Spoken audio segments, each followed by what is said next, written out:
Hi guys, today we will talk about how to turn off shopping updates for customers sounds on your eBay app. We will go to figure out this solution or know how you can do that on your eBay app. All you have to do, just go up, you click here on app, then it's going to show for you a window like this.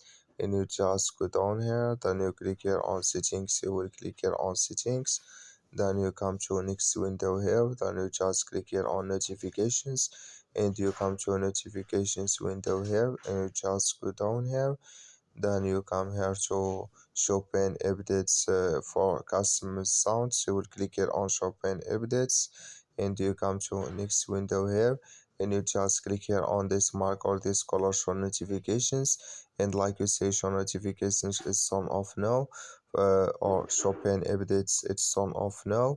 I wish you know you I give it. Thank you for your watching. Don't forget to support don't forget to support us by like and subscribe.